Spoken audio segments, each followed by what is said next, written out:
Good morning. We'll get started this morning, and for those of you who are joining us in person, we appreciate you braving the elements. Anybody that didn't make it out this morning, deterred by the 1 inch of snow, will never be welcome to another event. I'm just kidding. But we're grateful for your coming out this morning. We're excited to have Adam Myerson, who has a wealth of experience in academia and the think tank community, and now as president of the Philanthropy Roundtable, will bring a much-needed perspective to the threats and challenges facing the long and wonderful record of American generosity. I want to start off by making a couple of announcements. My name is David Bobb. I serve as director of the Alan P. Kirby Jr. Center for Constitutional Studies and Citizenship. It's a Washington, D.C. based program of Hillsdale College.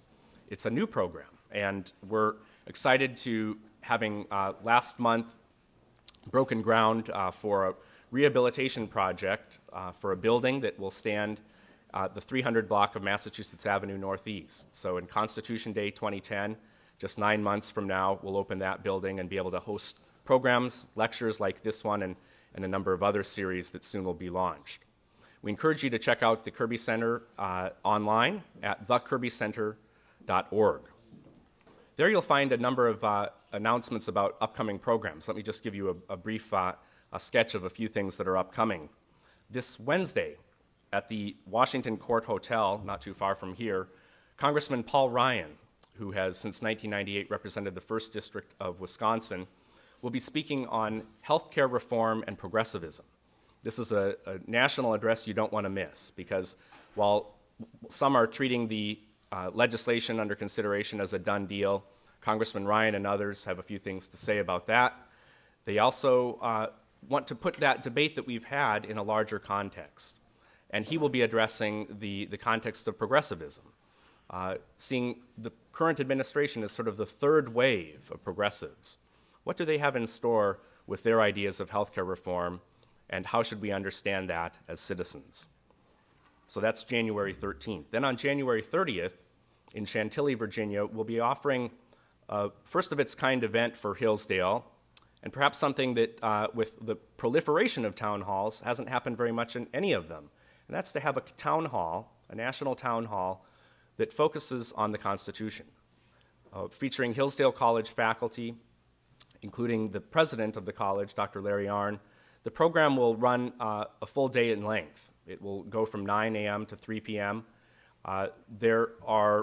There's an audience that will be in person, but if you want to on that day tune in online, you'll be able to do so, and that's through the Kirby Center website. So check that out. There's an announcement about that program. Our next lecture in this series on February 5th, Friday, features an assistant professor of history from the college. Dr. Terrence Moore will speak on the greatness of Presidents Washington and Lincoln, and speak to how those two men largely self-educated, how they became the statesmen that they were. You know, we celebrate President's Day, which this year happens to fall on February 15th, but Congress has never changed the official designation of that day. It still is George Washington's birthday, and that's what we're going to do, is take February 5th to celebrate just a bit early the birthday of George Washington, and also the birthday of the man that most admired George Washington, perhaps of any of our presidents, and most emulated him, Abraham Lincoln. So that's our next First Principles talk.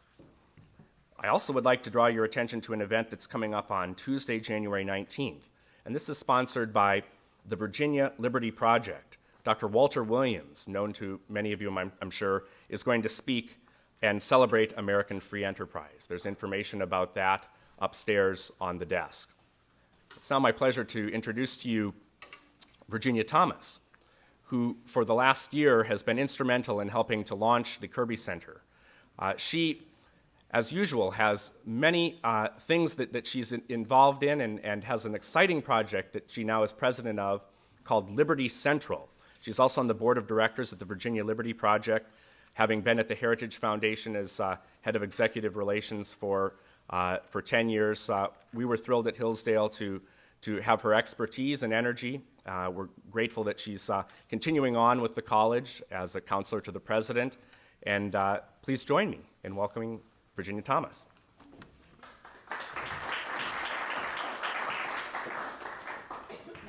Yes, we're soon getting to Adam Myerson, too. Thank you, David.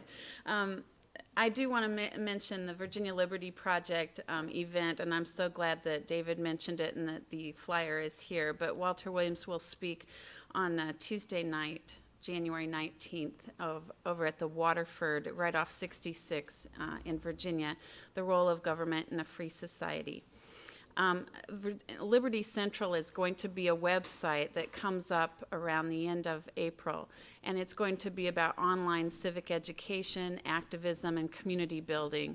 And I just was telling Adam Myerson, part of it is going to feature exciting charitable events that people are doing around the country. It's going to have a real listening post to the ground, and we will be talking and featuring things that people are doing outside the scope of government that are honorable, charitable, exciting, courageous things that are happening in the charitable community. So let me move on to Adam Myerson, who joined the Philanthropy Roundtable 9 years ago as president when he left Heritage, where I was, and I had the chance to work with him there. At the Roundtable, it's the largest American association of foundations and charitable givers dedicated to preserving and protecting donor intent, philanthropic freedom, and the advancement of liberty, opportunity, and personal responsibility through charitable giving. From 1993 to 2001, he was at the Heritage Foundation, where he served as vice president for educational affairs there.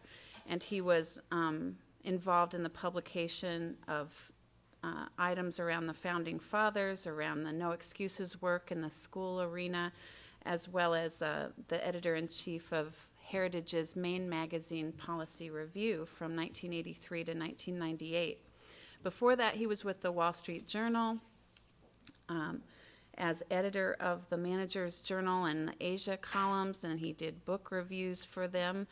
He graduated from Yale, and he came very close to a doctorate. He's that close to a doctorate in international business. Today he will speak to us about the attacks on the private charitable sector in our country as we witness various policies and initiatives that end up giving special government benefits to some charitable endeavors through the politicization of charities, as well as some tax issues that end up threatening the livelihood and the sustainability of charitable endeavors.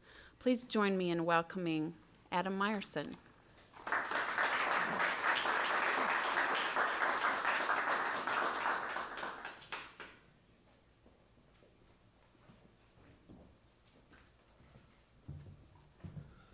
Well, thank you, Ginny and David, and good morning, ladies and gentlemen. Thank you for braving the snow. I have very fond memories of Ginny from Heritage and also of David from the Pioneer Institute, and both institutions, of course, depend a great deal upon charitable giving. And how many here, let me ask, how many here are associated with Hillsdale College? And do you all know about Ransom Dunn? Ransom Dunn is part of what makes America great. In 1853, Ransom Dunn, who was a young professor and preacher, set off on a 2-year journey to raise funds for a young institution of learning in Michigan, Hillsdale College.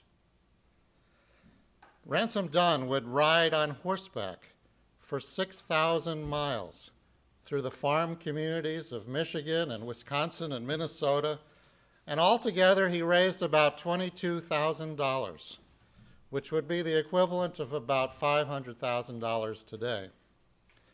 These were not rich people. Instead, he appealed to their highest ideals, their aspirations, their religious principles, and their desire to create an institution of learning in the upper Midwest. Hillsdale was also an important center of anti-slavery teaching. And so he appealed to the convictions of free people who sought an end to this great evil in our nation. Third, The tradition of private generosity in America has always been central to our free society. Voluntary donations from the farm families of the Midwest made it possible for Hillsdale to be an independent institution. And this gave Hillsdale the freedom to challenge prevailing cultural and political wisdom. Following another private college, Oberlin, Hillsdale was the second American college to grant 4-year liberal arts degrees to women, and founded at a time, as Justice Thomas observed in a speech at Hillsdale a few years ago, founded at a time when Michigan's public schools were officially segregated by race. Hillsdale was also the first American college to prohibit in its charter any discrimination on the basis of race, religion, or sex. Without the independence that comes from private support, Hillsdale would not have been able to provide this leadership. And one of our central challenges today is to be able to preserve such independent institutions throughout our society. The creation of Hillsdale College was similarly part of a larger philanthropic movement to create an educated citizenry with the character and the knowledge to govern themselves as a free people. In his book, The Americans, the late Daniel Boorstin, former Librarian of Congress, wrote about the great age of college creation in the 19th century. Every town in our decentralized republic wanted its own college, both to promote economic opportunity and to encourage citizen leadership. Boorstin cites an amazing statistic. In 1880, the state of Ohio, with 3 million inhabitants, had 37 colleges. By contrast, England, with 23 million people, had 4 degree-granting institutions. It was philanthropy that enabled colleges across America to grow and to flourish. And this tradition of private support for higher education has continued even into the 20th and 21st centuries, even with the growth of progressivism and as government has assumed a much greater funding role through federal student loans and scholarships, through scientific research grants, and through state appropriations. The growth of the modern research university received an enormous boost from philanthropists such as Johns Hopkins, Leland Stanford, and James Buchanan Duke. Philanthropy continues to protect the independence of institutions such as Hillsdale and enables them to survive and prosper and flourish without government support at all. And charitable giving has helped to create entire new fields of academic study. We owe the field of law and economics, for example, to the John M. Olin Foundation. The Whitaker Foundation launched the field of biomedical engineering, which has been so important in providing new limbs for the wounded veterans of Afghanistan and Iraq. And the John Templeton Foundation is funding cutting-edge research on great questions where science and religion intersect. For instance, the nature of time or the origins of the universe. Today, Americans voluntarily give over $30 billion a year to support higher education. And thanks in part to philanthropy, America has the best colleges and universities in the world. Even our great flagship state universities depend on private contributions for much of their excellence. The University of Virginia, for instance, receives more revenue from private gifts and endowment income than it does from Virginia state appropriations. And at a time of state budget cuts and the stifling impulses towards sameness that come from bureaucratic rules, public universities from UT Austin to UC San Diego to George Mason across the river here rely on private contributions for many of their unique attributes and distinctive achievements. I've dwelt at length on higher education, but I could make similar remarks about museums and orchestras, hospitals and health clinics, churches and synagogues, refuges for animals, protection of habitat, youth programs such as Scouting and Little League and Boys and Girls Clubs and Big Brother, Big Sister, and grassroots problem solvers who help the needy and homeless and in their neighborhoods. Private charitable giving sustains all of these institutions and gives them the freedom to make their own decisions. Private charitable giving is also at the heart and soul of public discourse in our democracy. As I mentioned earlier, private giving makes possible our great think tanks, such as Heritage, but all across the spectrum, right, left, and center. Name a great issue of public debate today: climate change, the role of government in healthcare, financial markets regulation, school choice, stem cell research, same-sex marriage, drug legalization. On all these issues, private philanthropy enriches debate by enabling organizations with diverse viewpoints to articulate and spread their message. Charity and philanthropy are central to American life, and they always have been since the beginning of our republic. We usually hear about charity in the media, for example, when there's a terrible disaster. We heard, for instance, we heard a lot after Katrina about the incredible outpouring of private voluntary support. Americans voluntarily reached into their pocket and gave $6 billion to help the victims of Katrina. But what got less attention is that Americans routinely give that much to charity, $6 billion, every single week. Last year, Americans gave $300 billion to charity. To put that in perspective, that is almost twice what we spent on consumer electronics equipment. That includes cell phones, DVD players, iPods, you name it. Americans gave three times as much to charity last year as we spent on gambling. And Americans gave 10 times as much to charity as we spent on professional sports. All this is voluntary. America is by far the most charitable country in the world. There is no other country that comes close. I'd like to briefly discuss 3 reasons why America is the most charitable country on earth. To begin with, we're the most religious country of any leading modern economy. And the single most important determinant of charitable giving is active religious faith and observance. Americans who attend church or synagogue or another form of worship once a week give 3 times as much to charity as a percentage of their income as do those who rarely attend religious services.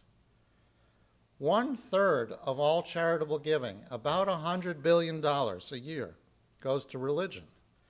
And whether we are Jewish, Protestant, Catholic, Mormon, Muslim, or some other faith, we Americans have the freedom to support our own religious institutions.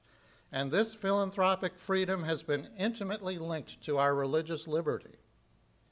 But the giving of regular religious worshipers is not limited to their own churches and other houses of worship.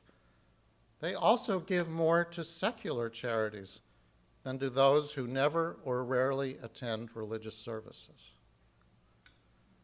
A second reason America is so charitable is because we respect the freedom and the ability of individuals and associations of individuals to make a difference.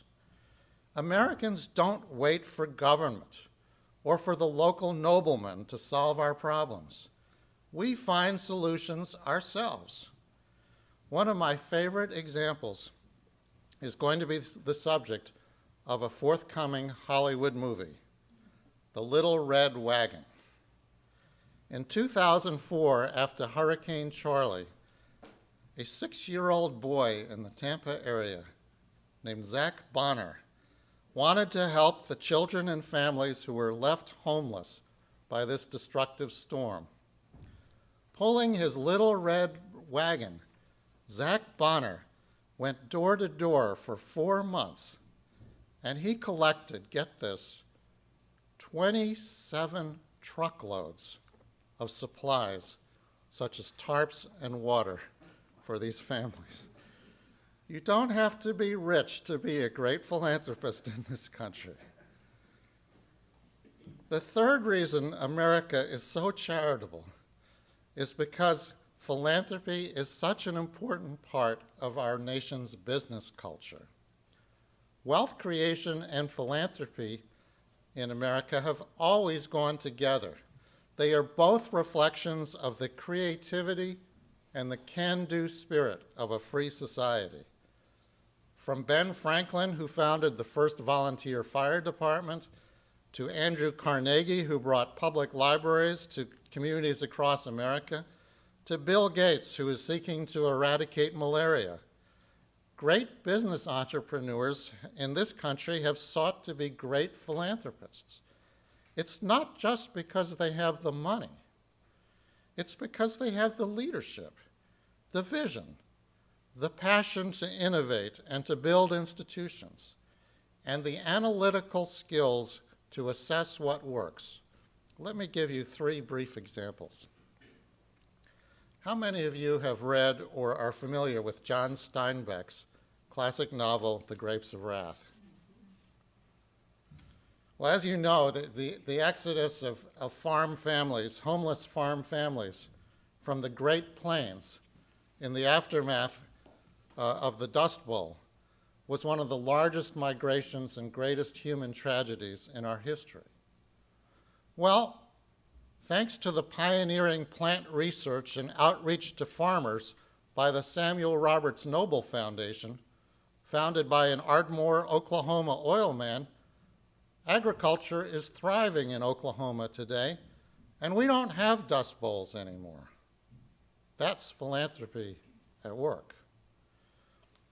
When Tom Siebel sold software giant Siebel Systems to Oracle, he decided to apply his business and marketing skills to another cause, fighting the devastation caused by crystal meth. Thanks to the Montana Meth Project, which he financed and created, teen meth abuse in Montana has fallen by 63% in 3 years. Now philanthropists in other states are seeking to replicate these extraordinary results. If you want to be inspired by how philanthropists can make a difference, take a look at methproject.org. The late Don Fisher and his widow Doris were the philanthropic architects of the KIPP network of 80 schools across the country where low-income children excel.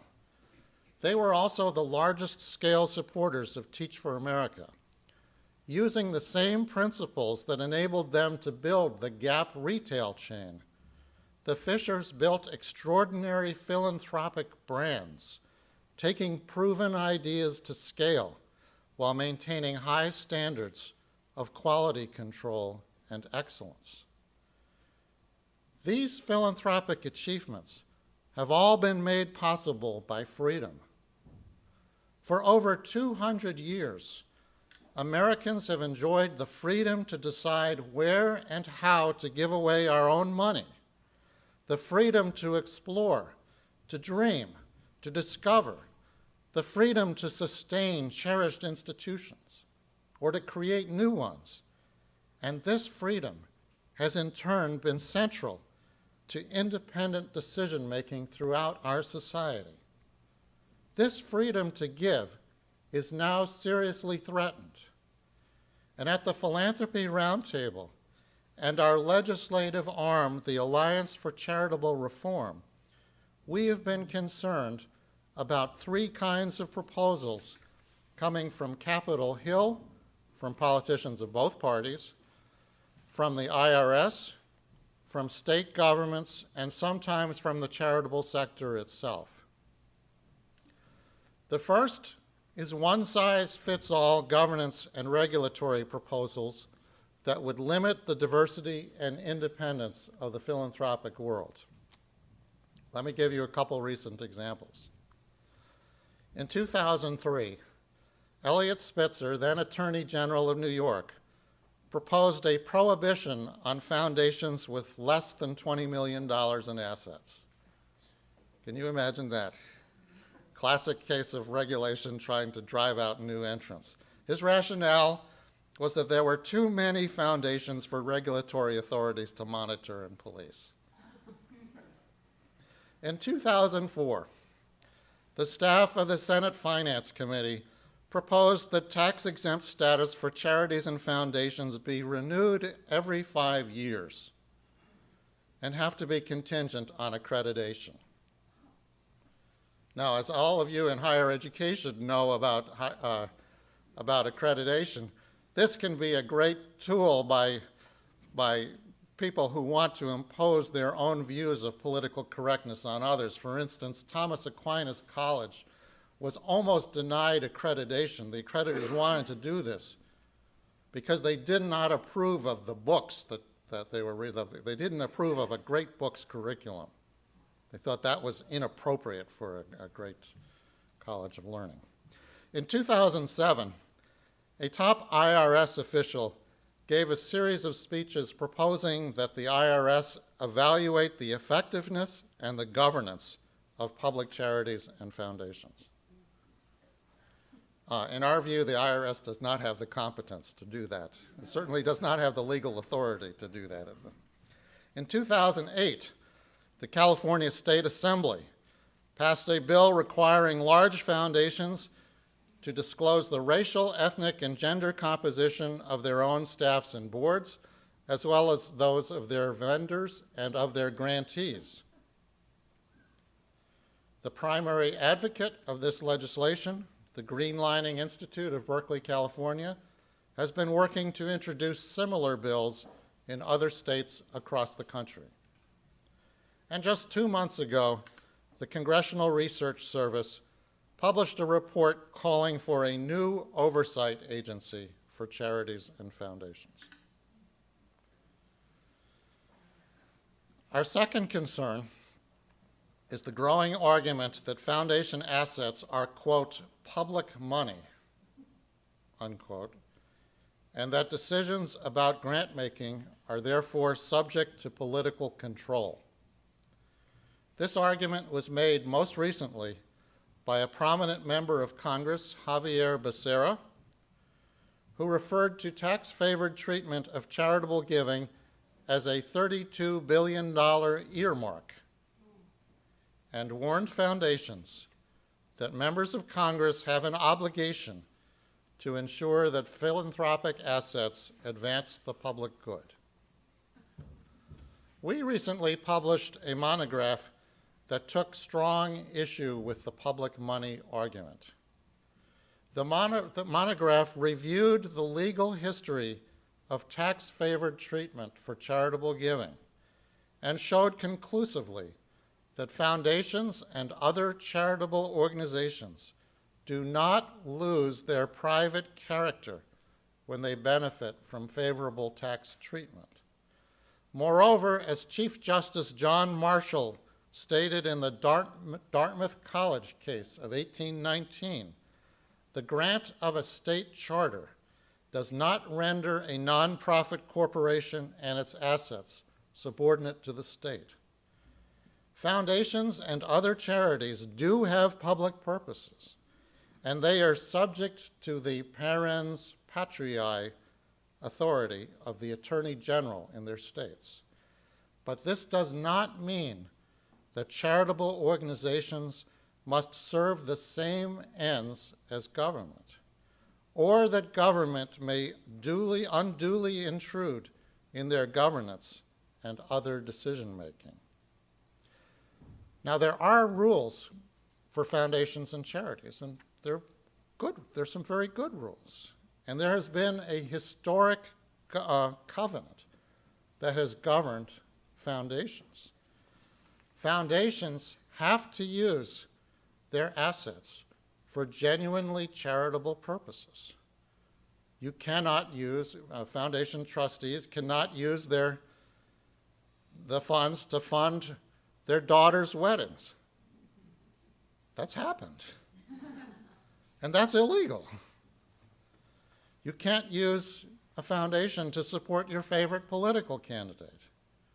But so long as they use their assets for charitable purposes and follow some basic disclosure rules, foundations always have and should continue to have wide discretion to choose where to give away their money and how to make their charitable contributions.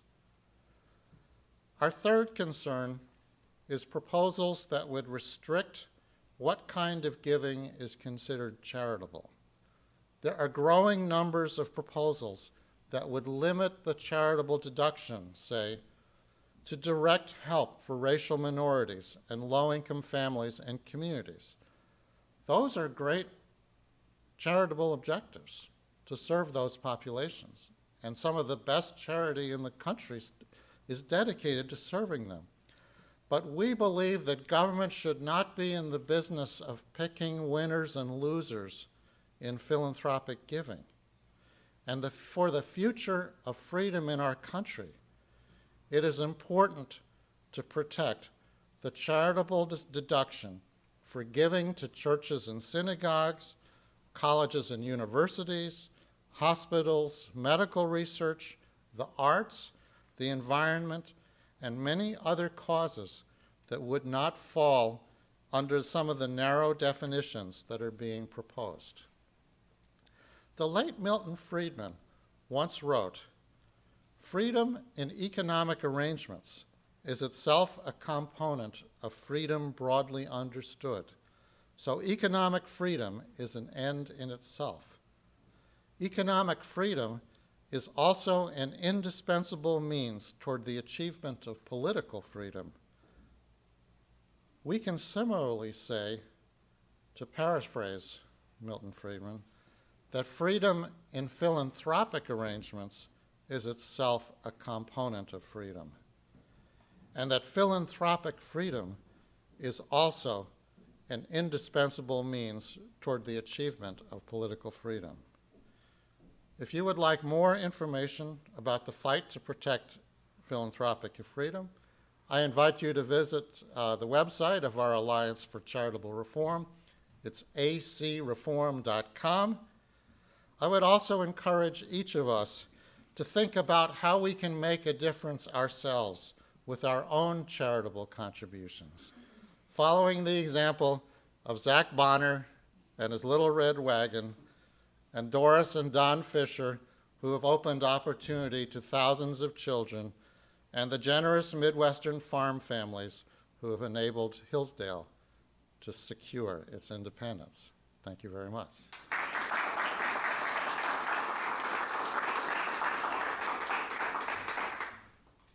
Did you, yeah, Jenny? I know I have a question.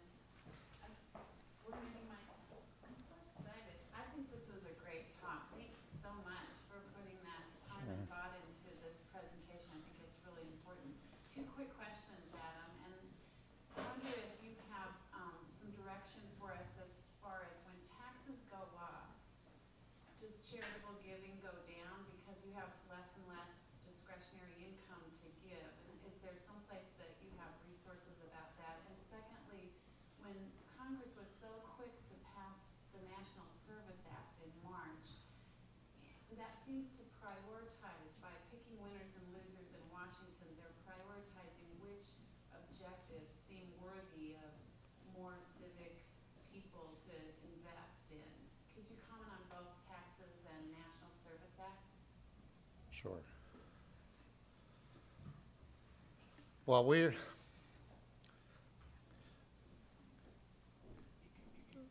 let me look at the taxes issue from a number of perspectives.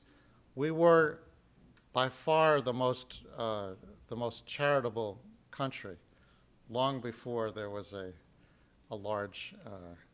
but long before there were high taxes in this country. And many of, whether we're talking about the great age of college creation or the creation of hospitals, there were organizations called charity organization societies in many cities across the country where donors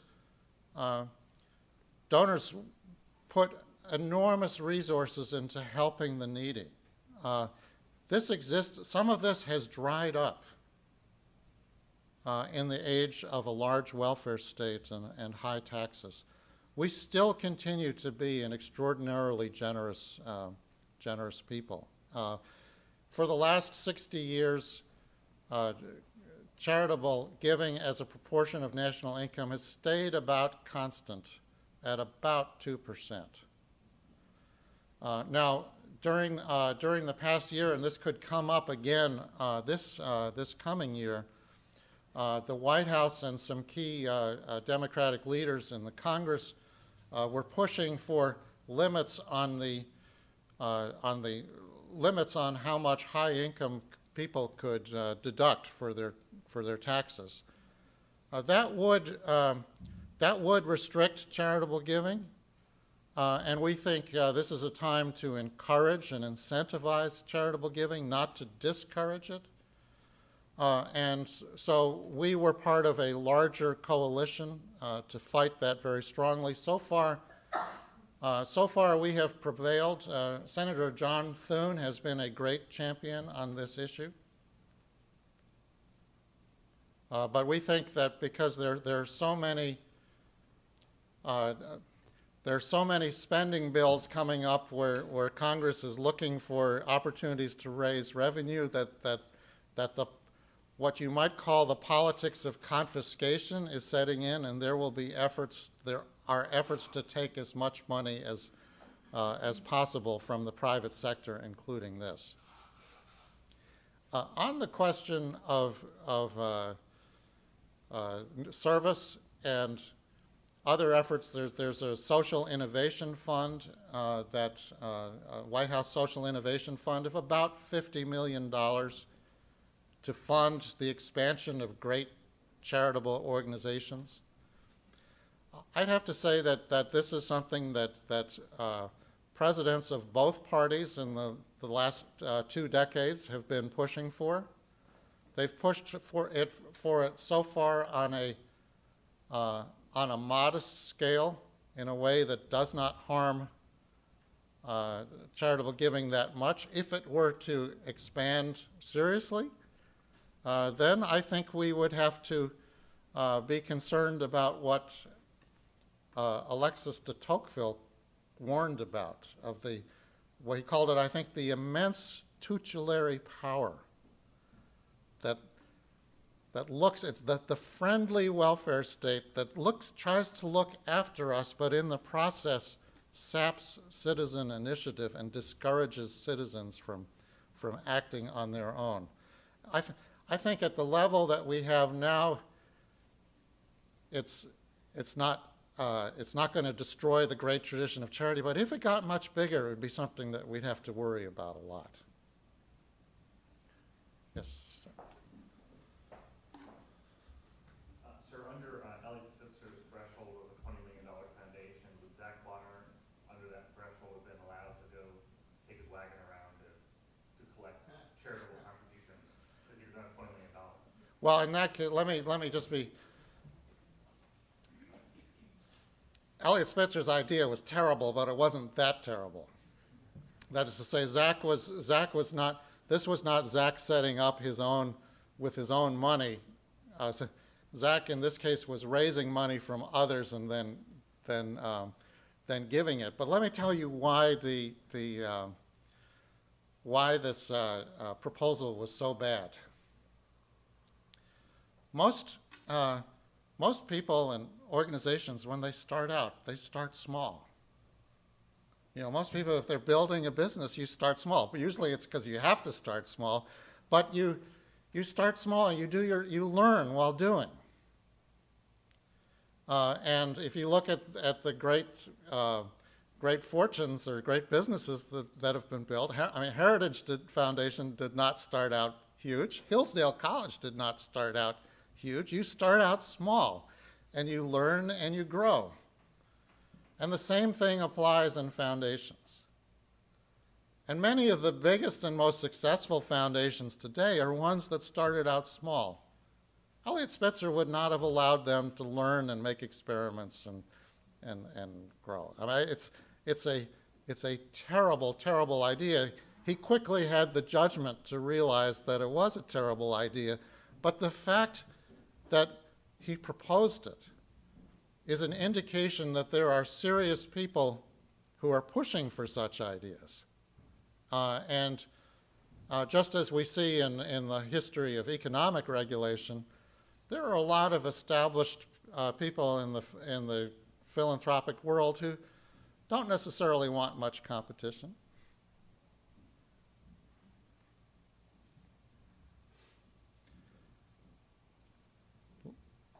Yes, David. You pointed to the necessity of a certain threshold of regulation. Could you describe a little bit more about how that should look and at what level regulations, especially for, say, some of the things that recently have been discussed, I think the Spitzer thing, like family foundations, how they can be regulated properly?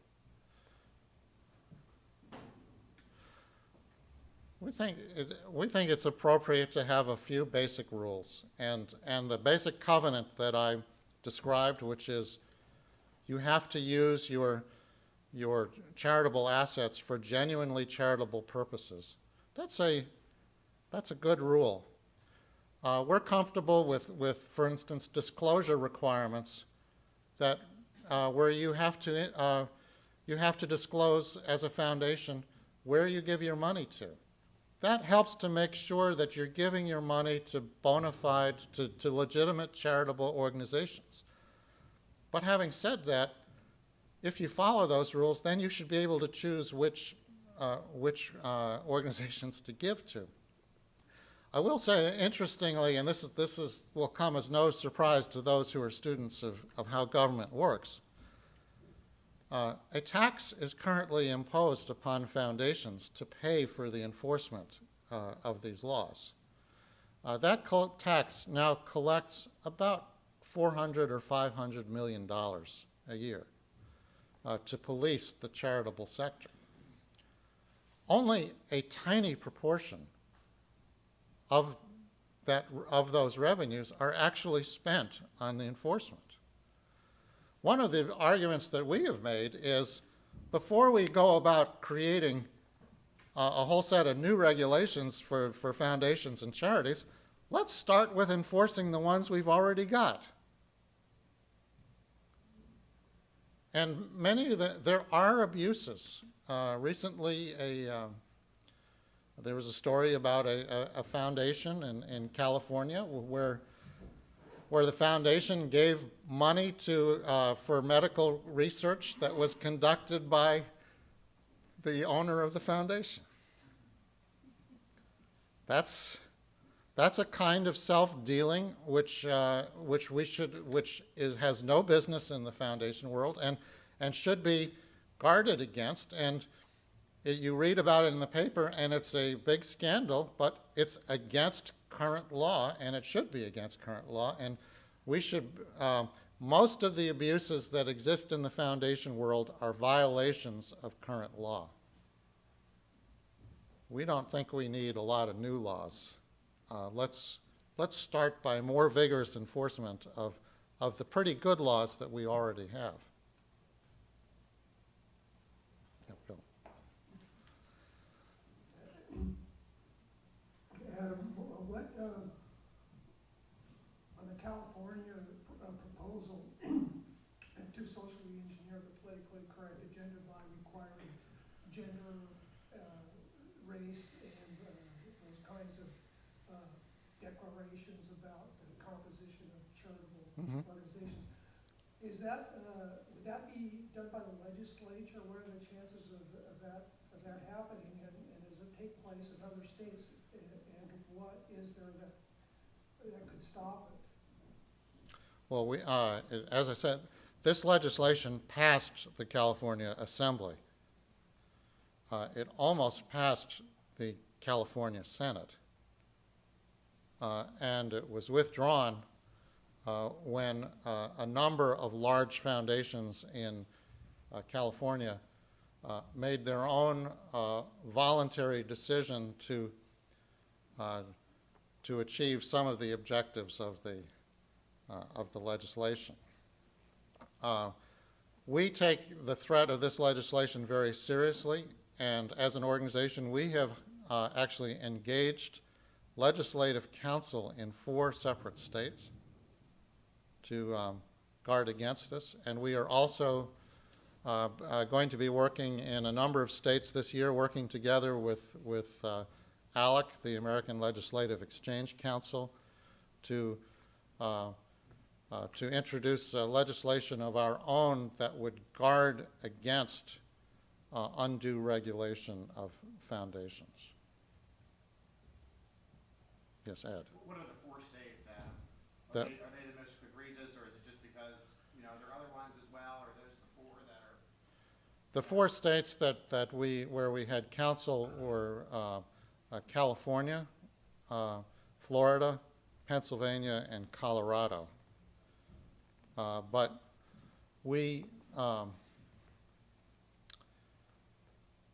there are other states that are potential. In all of those states, we became involved because we heard indications that the Greenlining Institute and its allies were pushing for similar legislation. I should mention that the threat here is not just legislative. In fact, there's a non-legislative threat that can be almost as serious, or perhaps even more serious. And that is that political leaders will threaten foundations and other charitable givers. They will threaten them with harmful legislation. And in the process say, well, they won't say this directly, but they'll have some of their favorite grantees in the room at the same time that they say that. There is a there are some areas of the country where this is a cost of doing. If you're in the business world, sometimes there are parts of the country where you only are allowed to do business if you help out some of the friends of the powers that be.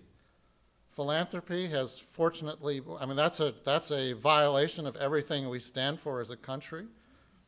And fortunately, philanthropy has been spared that, but we think there is one reason we are fighting on the legislative front so strongly is not just to fight the legislation itself, but to fight the use of the threat of legislation for essentially blackmail or shakedown purposes.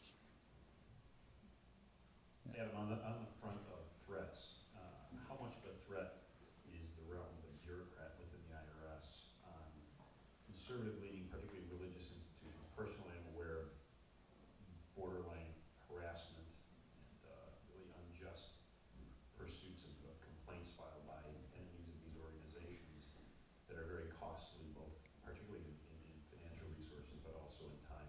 What sort of pattern, I guess, threat do you see out there, and do you see a pattern of that, particularly towards conservative-minded and religious organizations?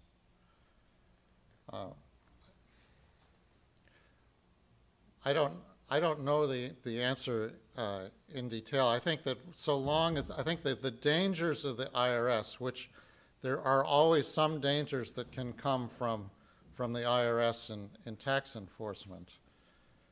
But those dangers, one reason we think that the IRS should stick to enforcing the tax laws and not, for instance, looking at governance or effectiveness in charitable organizations is we think the IRS will act more professionally and have greater competence on the issue of enforcing the tax laws than it would on those subjects. We're also, I mean,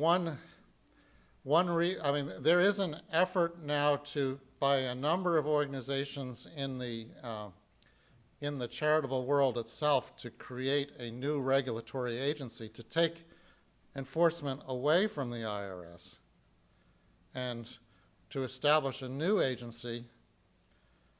We think that would open the invitation for greater political abuse than exists in the IRS. The IRS, on the whole, there are some exceptions, but on the whole, it is a professional organization, and it has a long culture of, among other things, protecting the privacy of those it's investigating. We're not confident that the same thing would exist, that same culture of privacy would exist with another regulatory agency, especially, and by the way, many of the calls are for a self-regulatory agency in which the industry itself would regulate itself. We think that is as dangerous, potentially dangerous, as a government regulatory agency itself. Not necessarily, it's not necessarily going to guard against the abuses. The financial industry is used as a model. The SEC has delegated to a self-regulatory body the regulation of much of the financial industry. In many cases, that self-regulatory body, I believe it's now called FINRA, is as harmful to. It poses the same regulatory problems as the SEC, but it certainly has not protected us against the abuses that we've seen in the financial world. Thank you very much. Thank you.